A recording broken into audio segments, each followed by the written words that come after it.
Legacy Motor Club got a restraining order. 2311 Racing Front Row Motorsports are taking Formula One to court, and Formula One's TV rights in America, so far, not many people are interested.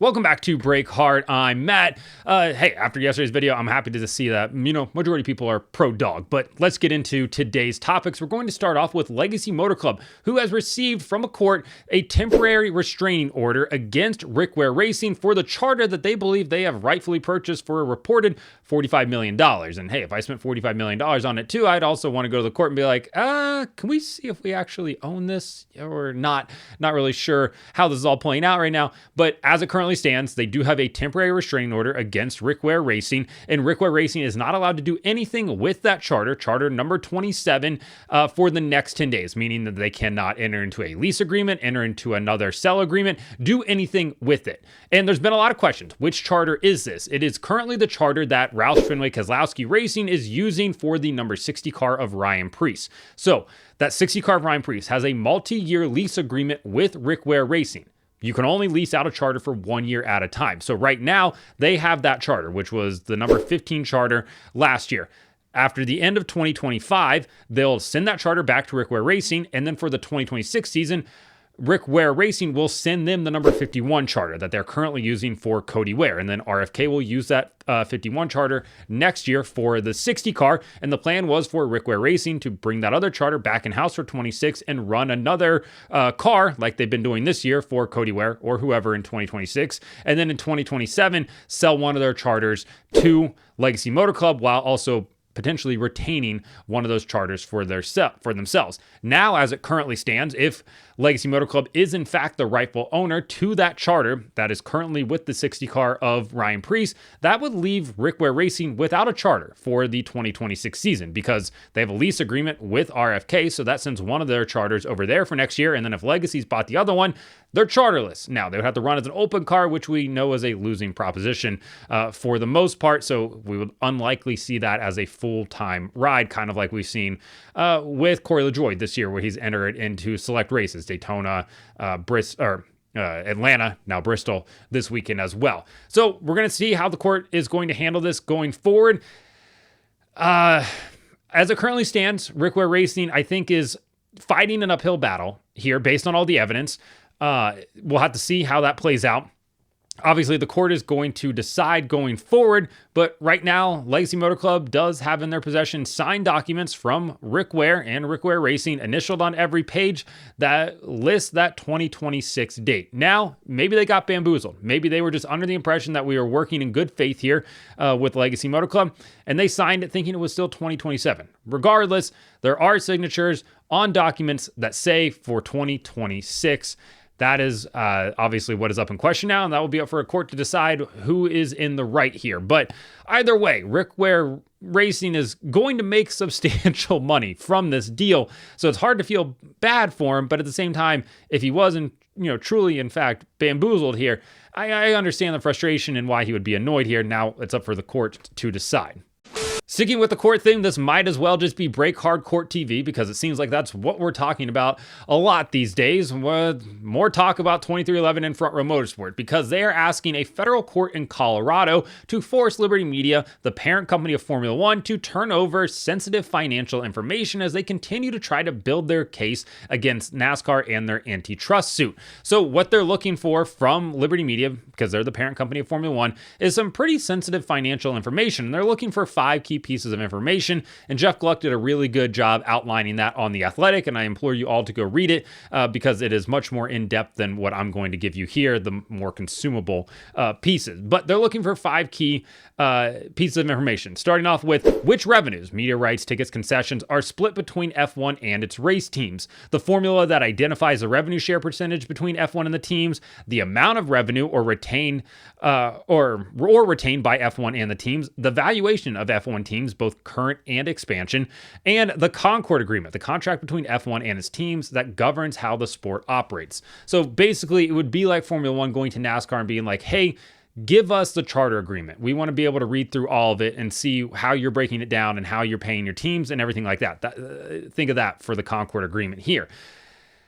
And basically what 2311 Racing Front Row Motorsports want to do out of this is basically a bit of a measuring contest because they want to see what Formula One is doing better than NASCAR and if they're, things are in fact greener on the other side, because they believe that the business model that Formula One has is more lucrative for the teams than what NASCAR currently has. And remember, as part of the new charter agreement that NASCAR signed with teams this year, they have upped the TV revenue percentage that teams get to just about 50%. I believe it's 49%, where it was previously right around 25 to 30%, depending on who you talk to. So teams got a substantial raise out of this new charter agreement. And now apparently 2311 Racing for our Motorsport, they want to make sure that they aren't getting less than what they deserve, I think is what they're ultimately looking for here. The teams also made a similar request on March 31st to the NFL, NBA, and NHL, giving them a subpoena basically asking for all the same information, a lot of sensitive financial information. And so far, nobody had responded until Bob Pockris on Wednesday posted that the NFL did respond. And they basically said that this subpoena is based on the flimsiest of premises and that they have no interest in handing over their sensitive financial information to somebody like Jeffrey Kessler and his law firm, who have been known opponents of the NFL and other leagues as they've, enacted antitrust lawsuits against basically every major sporting league out there right now. So they don't want to hand over their sensitive financial information to a person that they believe could eventually use it against them in other court cases. Now, obviously, 2311 Racing for our Motorsport can ask courts to force those leagues to overturn or hand over their information. I don't know how likely that is because I don't know if it's even applicable in this type of situation, because the way that the NFL, NHL, and NBA all operate in terms of a franchise model and revenue sharing is completely different than what NASCAR currently has. And you don't need a major breakdown on it necessarily to understand how the whole system works. So I don't think that they're going to end up getting that. I am interested to see how it plays out in Colorado. Some of you are probably wondering, why is it happening in Colorado?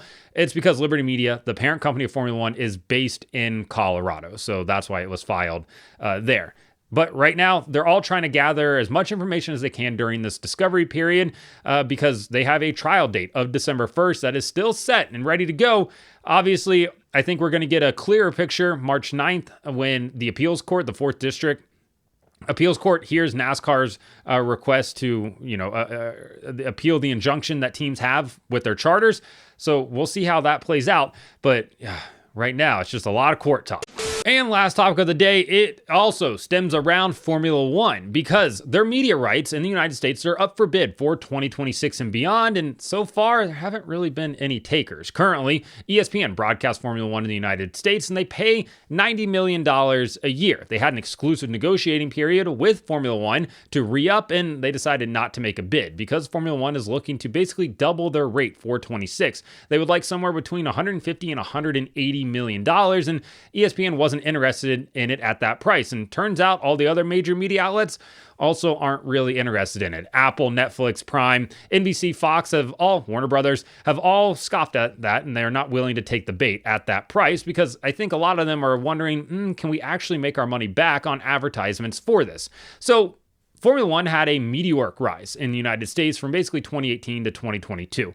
They went from averaging about 500,000 viewers a race to averaging just about 1 million viewers a race now, maybe a little bit over, depending on how the season's going at this point. But to put that in comparison, the NASCAR Xfinity Series on the CW gets about 1 million to 1.2 million viewers a week. That's kind of their average where they've been floating around at. They can go up a little bit. I haven't really seen them dip too much below that, but they're getting somewhere in that range. And NASCAR charges the CW $115 million for basically the same size audience that Formula One gets on a weekly basis, and Formula One wants $180 million for their rights. Now, don't get me wrong. As a global brand, Formula One is massively bigger than the NASCAR Xfinity Series. But in this country, they're not. The Xfinity Series and Formula One are on the same level when it comes to audience size. Now, obviously, they have different audiences and different demographics, but for the most part, that's where it's at. And there's some argument to be made that Formula One is going to have a more wealthy audience, right? A consumer base that is going to be able to spend. They have more disposable income, possibly, than what potentially NASCAR has. And you have to, keep in mind that the CW is also a broadcast channel. It's free over the air. Anybody can access it. On the Formula One side of things, ESPN right now, currently on cable, and some of the races are on ABC. So you have slightly different demographics there, but at $180 million, that's a tough sell for a lot of these other media outlets. It also makes me wonder if at that price, Formula One wants those media outlets to allow Formula One TV, the in-house streaming service, which shows races live, that Formula One owns, to continue to exist. Because right now it exists in the United States. You can either watch on ESPN or you can subscribe to F1 TV. And personally, I understand why people like F1 TV, because I think it's a lot of the newer Drive to Survive fans, because the way that they call races on F1 TV, if you don't select the Sky Sports audio, sounds a lot like how they call races on Drive to Survive, and it's actually, it hurts my ears, but to each their own here. I prefer the Sky commentary over what F1 TV has. I just don't think it's good. That was a side quest. Sorry, we're back over here. But if you allow that streaming service to continue on, a lot of these other major media outlets, they're not interested in paying $180 million for something where not more eyeballs, but eyeballs are also going to be over here at this, where Formula One's going to continue to make money on that, because they would prefer for Formula One to just go ahead and ban F1 TV in the United States and force those eyeballs to come over here. Now, there's been a lot of talk about how many people tune into F1 TV, how many subscribers they have. And there's a lot of delusional F1 fans that seem to think that there are more F1 TV subscribers than there are people that watch on ESPN. And that is just vehemently not true. If it was true, Formula One would tout that number. They won't. All that you'll ever hear out of Formula One is like, oh, we've had a 14% increase in the amount of subscribers that we have. All right, that means absolutely nothing, because we have no idea what the baseline is. We have no idea what 14% more of what number is. So all of that is completely meaningless.